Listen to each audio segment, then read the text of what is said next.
Hello, my name is Jennifer Lewis, and I would like to share an evidence-based practice with you that I've learned about called video modeling.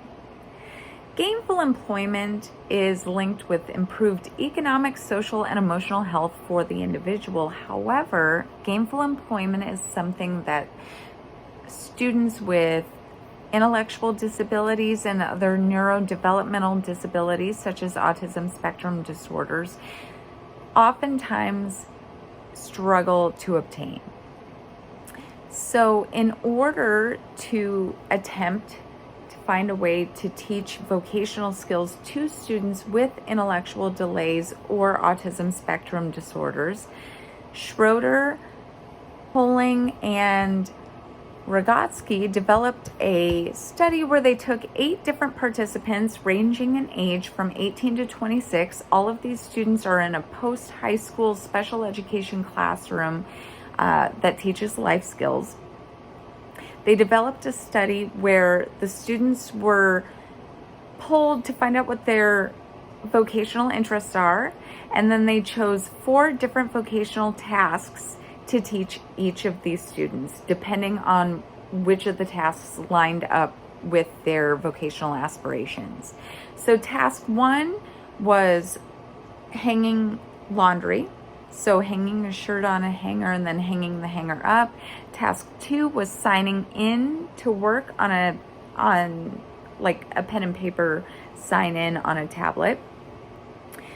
Task number 3 was stripping and then remaking a bed. And task 4 was vacuuming talcum powder off of the floor with a vacuum. The students at baseline performed each of these tasks anywhere from 0% accuracy to 60% accuracy. The students, after getting the baseline assessment, were offered tablets with videos loaded of a person modeling each and every step of each of these vocational tasks. So the students were given the video, instructed to watch the video, and then attempt the task themselves. If a student began a step incorrectly, then the study authors would give a verbal cue for the student to try again, try their best, or rewatch the video. After approximately 15 trials of the intervention period where the student was using the video modeling to perform the task, the students were given a month off and then they were reassessed without the videos. The students were assessed again at the 3-month mark without the video. After the intervention period, when the students were retested at 1 and at 3 months, they averaged 100% accuracy among all of the tasks. So in this study, that intervention was shown to be an effective strategy for teaching a new skill. However, there's several limitations with this study. Firstly, there were only 8 participants.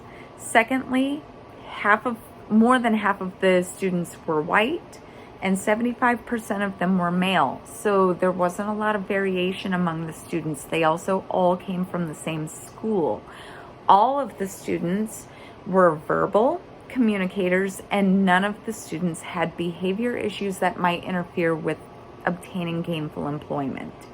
So as amazing as the results were, it's unclear if somebody would be able to expect those same results in a larger cohort, in students who are younger, students who are not seeking employment or the skill that's being learned, students with other disabilities beyond mild to moderate cognitive impairment or autism spectrum disorder. And I need to add that all of the students in this study were at or above the poverty line. None of them received free or reduced lunch. So again, there's several variables that weren't accounted for in this particular study.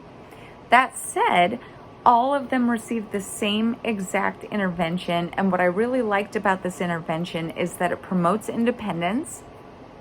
It showed generalization of learning the target behaviors. So like I said earlier, the kids were able to reproduce their results at 1 month and at 3 months, almost all of them achieving 100% accuracy each time. So I think that this study doesn't necessarily prove that this is an evidence-based instruction intervention, but it's something that's very interesting to me because my students, although they're a little bit younger, my students range in age from 15 to 18, I teach functional life skills and I teach vocational tasks to my students, and I am tasked with helping prepare them for living independently and for obtaining gainful employment.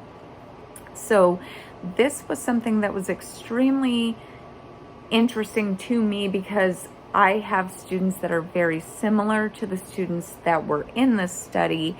And if this is an intervention that could work for my students, I think that there are indications of its use beyond just teaching vocational skills.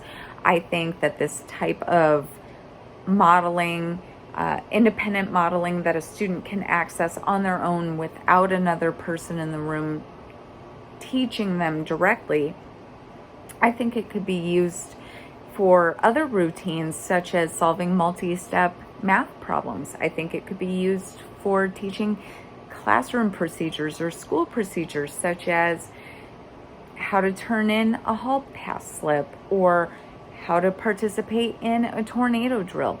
There's lots of different things that I think are very exciting that this intervention could be used for, and I'm very excited to see more research come out on this particular strategy. I hope that I've enticed you to learn a little bit more about video modeling. I will link my paper and my summary with this video so that you can look it over and research it for yourself. Have a great night. Goodbye.